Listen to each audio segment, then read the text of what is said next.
Hey y'all, how y'all doing? I'm doing this video because I need some support. I have, let's see what my progress is.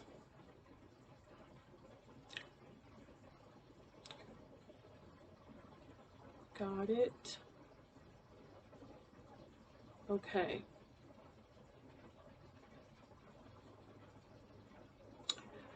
I am 24% completed in my course. It's from Cornell, the University of Cornell Law. And I'm doing contract law.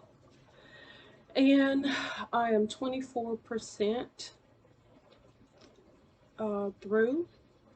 So I need some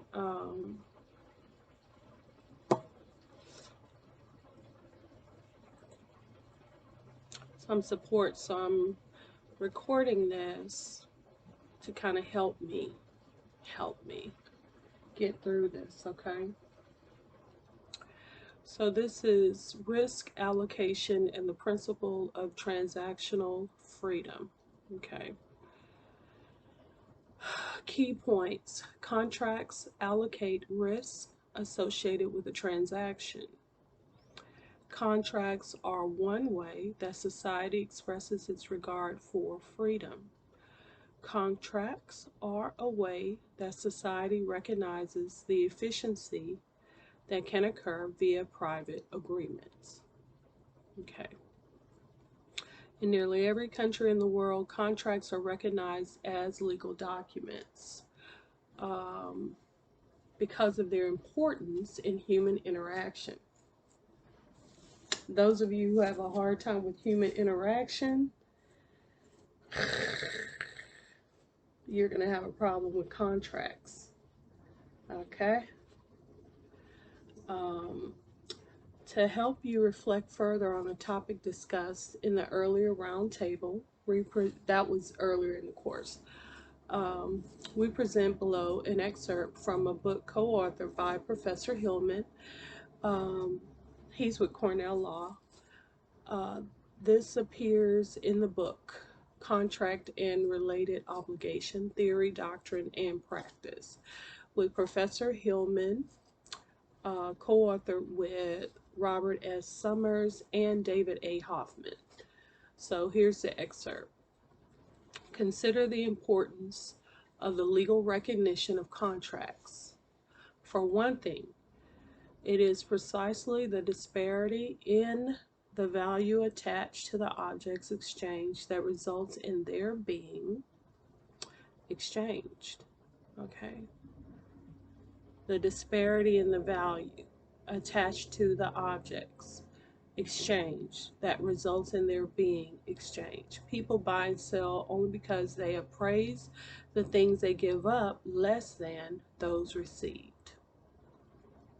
So normally when a person is buying a house, I'll give you an example. A friend of mine, Jimmy, just sold his house for an RV.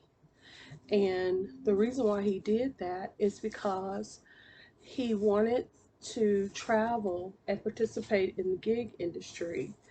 And he also wanted to have a quality of life where when he isn't working, he can be a tourist and see some of the things and the places that he's always wanted to see in this country and was never afforded to because he was always tied to the house, cutting the grass, painting, doing repairs, decorating, redecorating, you know, that type of thing.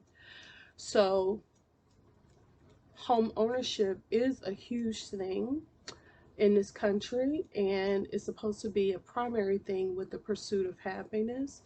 But for Jimmy, the ability to travel and not be so relegated to the to-do list and being able to get on the road and see different people and do different things was of more higher value. Okay, so what he was giving up, he considered that less than what he received by getting the RV and stuff.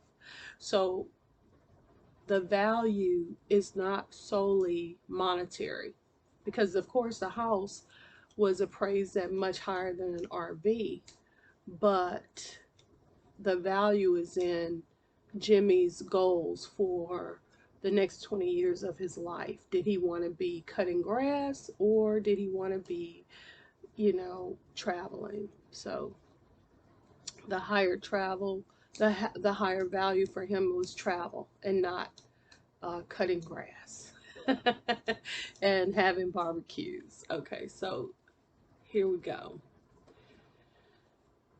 So this quote is from L. Von Mises, MISES, Human Action, a Treatise on Economics, 2204, third edition, 1963. Okay. Another value of a legally valid agreement is that it allocates risk, which is my idea of having a contract. Okay, it allocates risk, including the risk that the agreement is unenforceable as written, or violates existing laws or regulations, or becomes onerous due to unanticipated disruptions. Okay. Legal recognition of agreements is one way a society expresses its regard for freedom. Through agreements, individuals can, within the limits of their own resources, organize important elements of their own lives and thereby experience self-determination. This is a value to the parties themselves as well. Of course, freedom of contract and self-governance is less meaningful to persons who have relatively little bargaining power. In addition, people have used contracts for nefarious purposes too.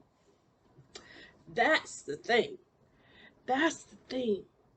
When you think about the recording industry, oh yeah, they got you on a contract, but it's a horrible contract.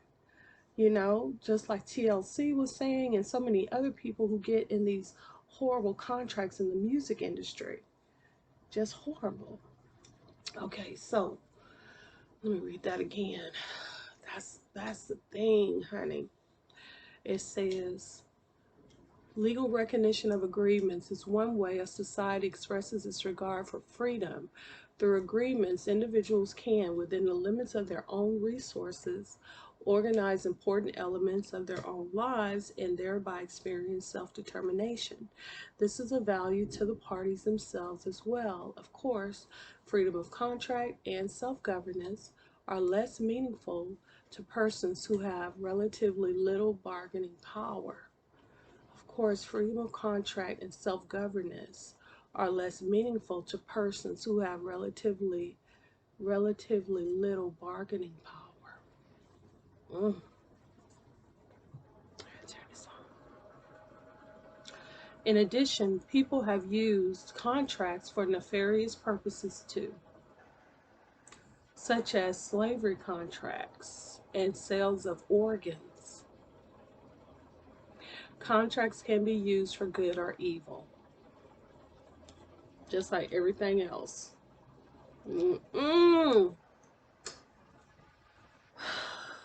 Society can also benefit from the legal recognition of private agreements, because private exchange usually provides a more efficient allocation and distribution of resources than a system of governmental allocation and distribution. The French economist Frederic Bastiat once cited this example. Okay. On entering Paris, which I had come to visit, I said to myself, here are 1 million of human beings who would all die in a short time if provisions of every kind cease to flow towards this great metropolis. Okay.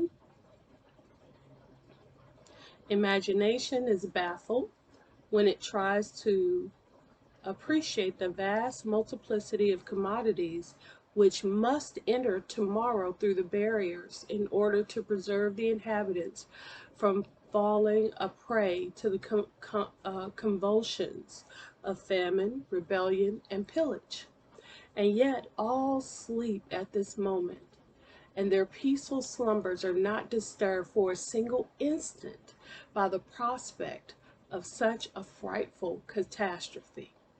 On the other hand, 80 departments have been laboring today without concern, without any mutual understanding, for the provisioning of Paris. How does each succeeding day bring what is wanted, nothing more, nothing less, to so gigantic a market? What then is the ingenious and secret power which governs the astonishing regularity of movements so complicated, a regularity in which everybody has implicit faith? Implicit faith. Although happiness and life itself are at stake, that power is an absolute principle, the principle of freedom in transactions. I don't know if it's that, but it is something. It is something, honey. It is something. Let's go on. Go to the next page. Okay.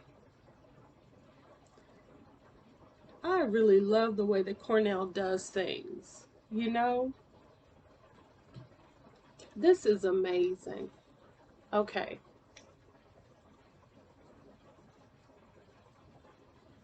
Let's just end this one here, and I'll start another one.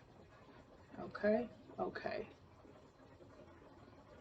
The next one is how do basic contract concepts relate to your situation? Okay.